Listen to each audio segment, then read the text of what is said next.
ગઈકાલે આપણે ટૂંકા દાખલાઓ સેક્શન સી ના ચાલુ હતા. તો સેક્શન સી ના ગઈકાલે જે દાખલાઓ આપણે લીધા હતા તે 7 8 9 લીધા હતા. દાખલા નંબર 10. તો જો એ સેક્શન સી દાખલા નંબર 10 જો આ ત્રણેય વસ્તુના ભાવના સાપેક્ષમાં ટકાવારીમાં વધારો જે છે 315 328 અને 390 છે.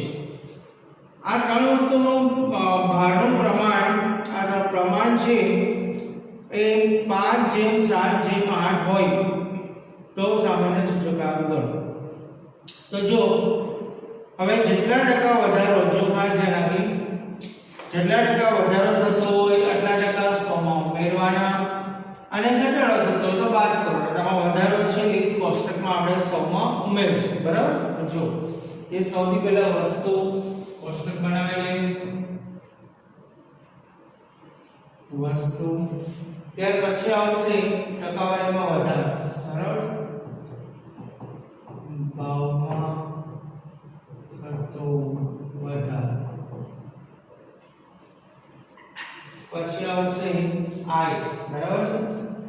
I બરાબર 100 વત્તા વધારો. જેટલો વધારો થતો હોય 100 માં ઉમેરવાનો. પછી આવશે ભાર.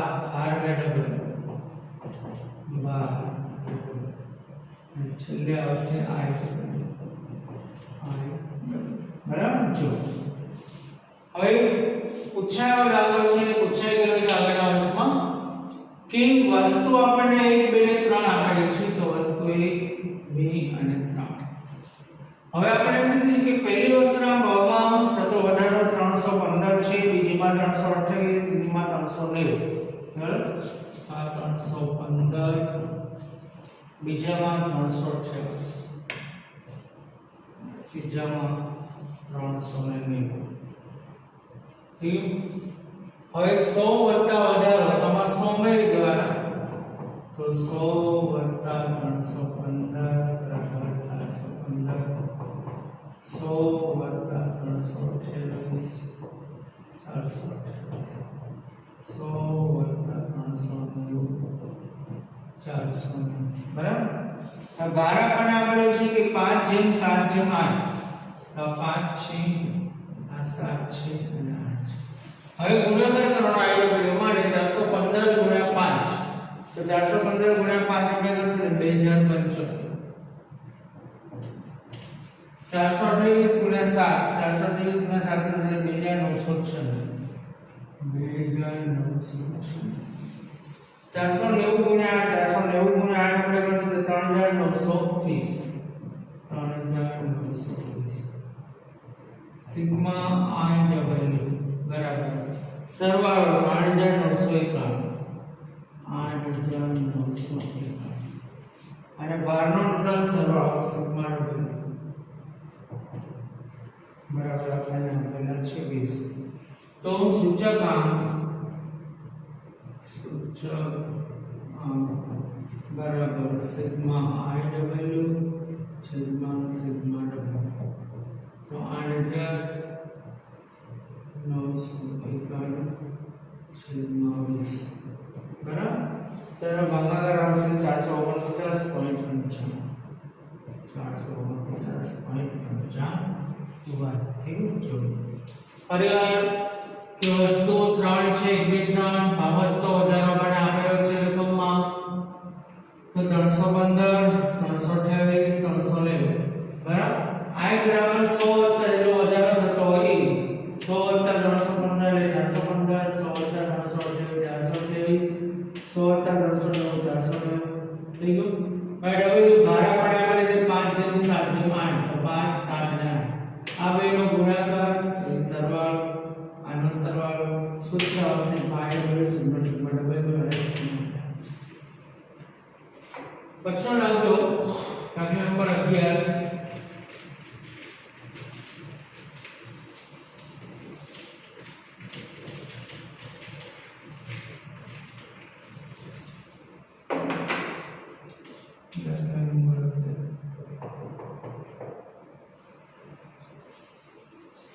દાખલા નંબર 11 જે છે 2014 ના એક વર્ષમાં કુટુંબની ખર્ચ પાછળ સરેરાશ આવક જે છે બરાબર છે એ 25000 છે. જો 2014 ના આધાર વર્ષે 2016 ના ખર્ચનો સૂચકાંક 120 હોય તો સરેરાશ આવકનું અનુમાન આપણે કરવાનું છે. કે આપણે આગળ આવો દાખલો એક આવી ગયેલો છે અને જો કે 2014 ના વર્ષ માટે ખર્ચ પાછળ સરેરાશ આવક બરાબર. તો જો કે 2014 ના વર્ષ માટે ખર્ચ પાત્ર સરેરાશ આવક બરાબર એટલે આપણને આપેલું છે સરેરાશ આવક 25000 છે બરાબર. તો સરેરાશ આવક બરાબર 25000 થઈ ગયું. હવે 2014 ના વર્ષ માટે બરાબર છે. તો જો કે 2014 નું વર્ષ જે છે બરાબર આપણે જોશું કે આધાર વર્ષ છે. તે આધાર વર્ષ જે છે એના ખર્ચનો સૂચકાંક આપણે 100 લેશું. એનો ખર્ચનો સૂચકાંક આપણે 100 લેશું બરાબર. અને 2016 નું સરેરાશ સૂચકાંક જે છે બરાબર છે 2016 નો એ આપણને 120 આપણને આપેલો છે બરાબર. તો જો 2016 ના વર્ષમાં 2014 નું વર્ષ આધાર વર્ષ હોવાથી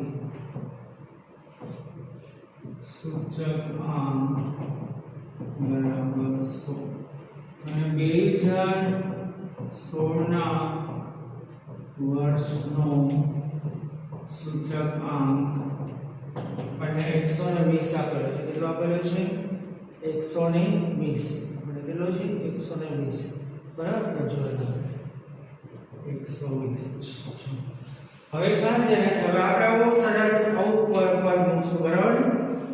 તો 100 રૂપિયા જો 100 રૂપિયા બરાબર વાર્ષિક આવક હોય 100 રૂપિયા સૂચકાંક હોય તો સરેરાશ આવક 25000 તો 120 કેટલી બરાબર. તો 100 સૂચકાંક હોય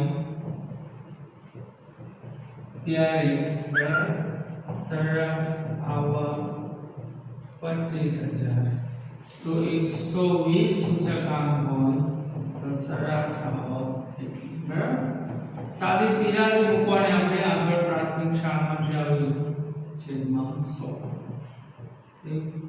આગળ 250 ગુણ્યા 120 કરવાના. તો 250 ગુણ્યા 120 આપણે કરશું એટલે 30000 મળશે. ક્લિયર છો? તો ફરીવાર જો 2014 ના વર્ષ માટે સરેરાશ આવક 25000 છે.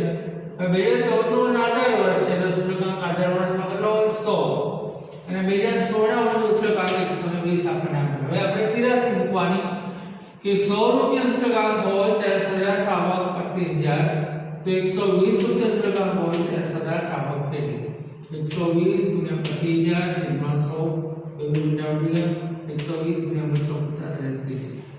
ક્લિયર? પછીનો દાખલો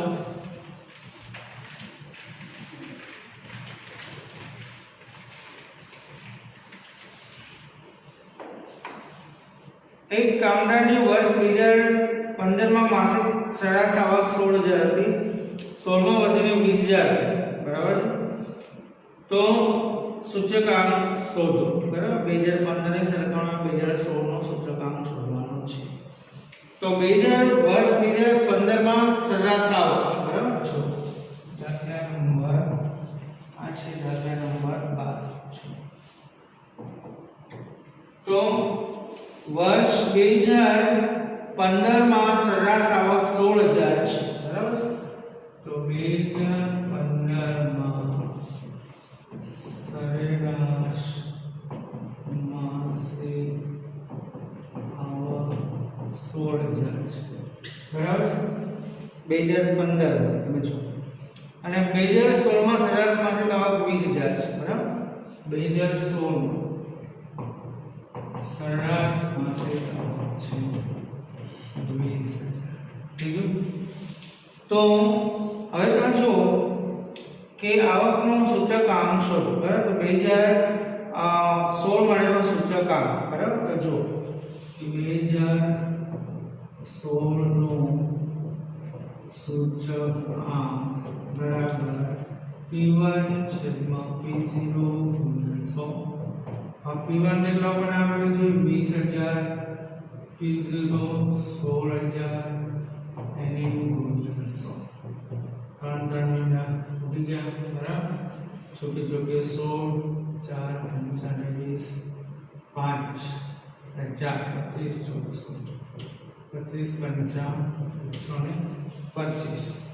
125 આપણે મળી જો ફરીવાર 2015 માં સરેરાશ માસિક આવક 16000 2016 માં 20000 છે તો 2016 નો સૂચકાંક શોધો તો સૂચકાંક બરાબર P1 ના છેદમાં P0 ગુણ્યા 100 P1 20000 P0 16000 અને છેદમાં ગુણ્યા 100 છે ઉડાડ્યા એટલે 125 આપણને મળે બરાબર ત્યારબાદ તેનું નામનું છે એ આની કરતા મોસ્ટ આંબી છે કારણ કે બોર્ડની પરીક્ષાની અંદર પૂછાઈ ગયેલો છે જો ખાસ તો 13 દાખલો આપણે લઈએ બરાબર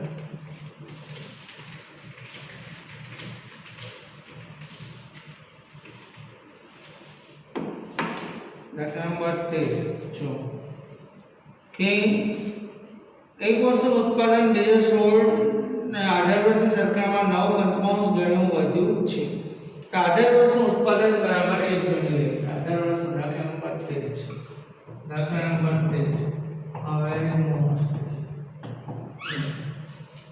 હવે આધાર વર્ષનું ઉત્પાદન બરાબર 1 આધાર વર્ષનું ઉત્પાદન હવે 2016 માં વસ્તુનું ઉત્પાદન કેટલું થાય તો 1 વત્તા 1 ગુણ્યા 9.5 જરૂર થાય અને 9.5 ઘણું વધ્યું છે તો 2016 માં ઉત્પાદન બરાબર આધાર વર્ષ 1 ગુણ્યા જેટલા ગણું હોય એ બરાબર તો જો 1 વત્તા જેટલા ગણું હોય એ આપણે ગણી શકીએ તો 1 વત્તા 9.5 5 × 5 5 × 5 વત્તા 9 છે 14 થઈ ગયું બરાબર કેટલો આવ્યો 14 આ 2016 વર્ષનો સૂચકાંક બરાબર તો 2016 નો સૂચકાંક બરાબર 14 અને કેટલા આપણે 100 બરાબર તો 20 × 500 14 280 સૂચકાંક થઈ ગયું બરાબર આ રીતે એનો સૂચકાંક આપણને 280 મળી ગયો બરાબર અને છેલ્લો 14મો દાખલો જો એ પણ પૂછાય કે એમાં આપણને I8 બરાબર 100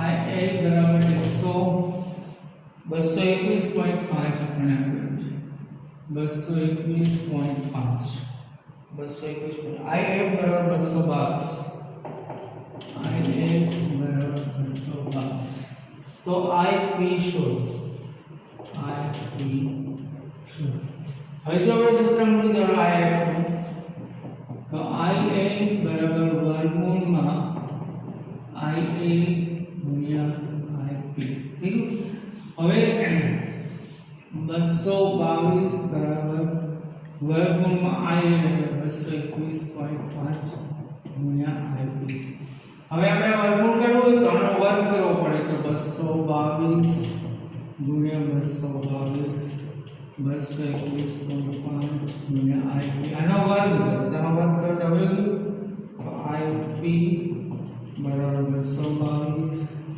222 છેદમાં 221.5 ઠીક તો એનો આપણે સાદું રૂપ આપણે આપશું તો 222.5 થશે તો IP બરાબર 222.5 ક્લિયર છે તો ખાસ ધ્યાન રાખે I8 આપણને આપેલું સૂત્રમાં કોમન મૂકી દીધી આનો વર્ગમૂળ કાઢ્યો તો આનો વર્ગ કર્યો બે વાર વર્ગમૂળ વર્ગ છેદમાં વર્ગ સદરૂપ તો આ વિભાગ C ના દાખલાઓ આપણે પૂરા થયા સ્વાધ્યાયના હવે આપણે આવતીકાલે વિભાગ B ના દાખલાઓ કરશું